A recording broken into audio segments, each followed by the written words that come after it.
अस्सलाम वालेकुम जी। सब कैसे हैं आप? उम्मीद करती हूँ सब अपने अपने घरों में खैर खैरियत से होंगे। जी मैं भी बिल्कुल ठीक।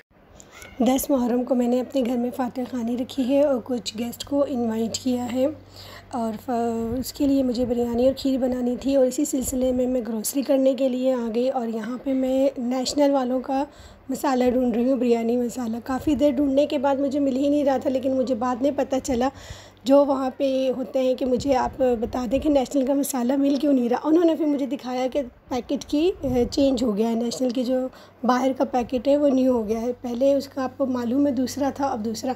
मैं बार बार उस मसाले को देख रही हूँ और मुझे लग रहा है कि ये इंडियन है, लेकिन मैं पढ़ ही नहीं रही हूँ कि ये नेशनल का भी है। बहरहाल यहाँ पे जी मैंने जब से अरब कंट्री में आई हुई हूँ मैंने नहीं देखा कि यहाँ पे 10 मुहर्रम वैसे मनाई जाए जैसे कि हमारे पाकिस्तान में मनाई जाती है। बस जो कुछ भी होता है घरों के अंदर ही हो जाता है, बाहर की साइड पर आउटसाइड कुछ भी नहीं होता कि कोई सबीलें लगी हैं, हलीम बनाई जा रही है, कुछ बांटा जा रहा है। इस तरह का मैंने कुछ भी सिस्टम नहीं देखा।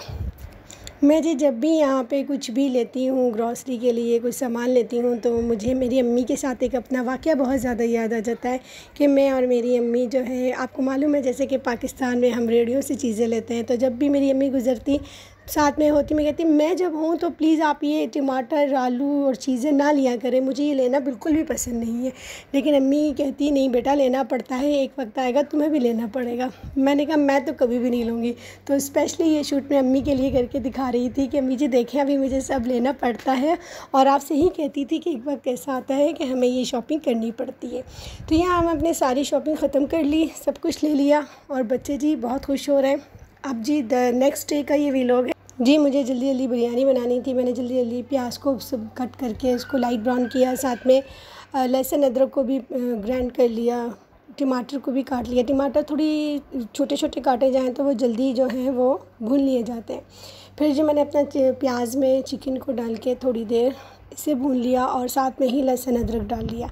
जब अच्छे से चिकन को भून लिया, चिकन का कलर चेंज हो गया तो इसमें मैंने प्याज कह रही हूँ टमाटर कटे हुए डाल दिए और इनको अच्छे से कुक कर लिया। 2 मिनट बस कुक करने के बाद मैंने इसमें जी नेशनल बिरयानी मसाले पैकेट के जो कि जिनकी वो शेप चेंज हो गई है, मुझे मिल नहीं रहे थे, पैकिंग चेंज हो गई है तो बहुत ढूंढने के बाद मुझे मिले, जबकि मेरी आंखों के सामने ही थे। 2 पैकेट के मसाले मैंने इसमें डाले, लेकिन मुझे ऐसा लगा कि मसाले कम हैं तो मैंने जब घर के मसाले भी बीच में कुछ शामिल किए, क्योंकि जब तक मैं खुद से मसाले शामिल ना करूं मुझे लगता है कि मेरी बिरयानी या मेरा खाना अधूरा है।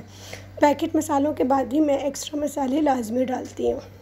तो सबसे पहले मैंने इसमें आलू बुखारे और इमली शामिल कर दी। जैसे मालूम है आपको कि ये पुलाव में और बिरयानी में कितना ख़ास टेस्ट देते हैं और इनकी वजह से ही वो जो राइस में ख़ास किस्म का टेस्ट होता है वो डेवलप होता है।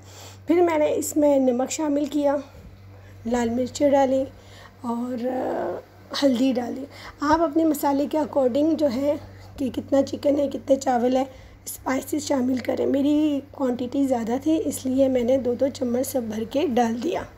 सारे स्पाइसेस डालने के बाद एटलीस्ट 5 मिनट मैंने उसको भूना और उसके बाद इसमें मैंने दही शामिल कर दी और दही शामिल करने के बाद भी मैंने इसे 5 मिनट दोबारा से भून लिया। दही जी बिल्कुल लास्ट में एंड में डाली जाती है। दही डालने के बाद सिर्फ 5 मिनट ही कुक किया जाता है, नहीं तो दही नीचे लग जाती है मसाले के और बहुत ओवर कुक हो जाती है। तो जब भी हम कुछ भी खाना बनाएं तो दही को लास्ट में ही डालें, स्पेशली बिरयानी में। ये डालने के बाद जी 5 मिनट मैंने इसे छोड़ दिया, ढक के रख दिया और 5 मिनट के बाद जब मैंने इसे उठाया तो हमारा ज़बरदस्त किस्म का मसाला जो रेडी था और इसकी खुशबू तो पूरे घर में आ रही थी कि बच्चे भी बोल रहे हैं, हस्बैंड भी बोल रहे हैं कि भाई वाह बहुत ज़बरदस्त खुशबू है। देखें जी कितना ज़बरदस्त मसाला लग रहा है बिरयानी का। और यहाँ पे जो ऊपर आपको ऑयल नज़र आ रहा है ये मैंने सारा एक प्याली में निकाल दिया, क्योंकि अगर हम ये पूरा मसाला ऑयल के साथ डाल देते हैं तो ऑयली बिरयानी हो जाती है, इसलिए मैंने मसाला सारा निकाल लिया और कुछ खड़े मसाले डाल के चावलों को बॉयल करने के लिए रख दिया। मेरे चावल बॉयल हो गए। चावल बॉयल करने के बाद सबसे ख़ास मरहला आता है दम लगाना। अगर बिरयानी का दम बहुत अच्छा लगा हुआ होगा तो वो मिक्स अच्छी होगी और उसका टेस्ट भी बहुत अच्छा आएगा। सबसे पहले मैंने नीचे चावल रखे, उसके ऊपर मसाला डाला और ये लास्ट में फिर ऊपर चावल रखे।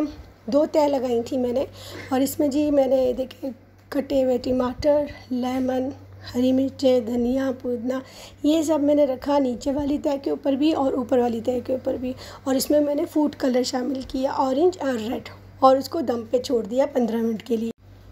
ये मैंने खीर बना के रखी हुई थी जो कि अब ठंडी हो गई है। बिरयानी भी मेरी रेडी बिल्कुल हो चुकी है और बिरयानी का जो है मैंने दम खोल लिया क्योंकि अब फातिहा का टाइम हो चुका था और सब गेस्ट भी मेरे आगे आ चुके थे।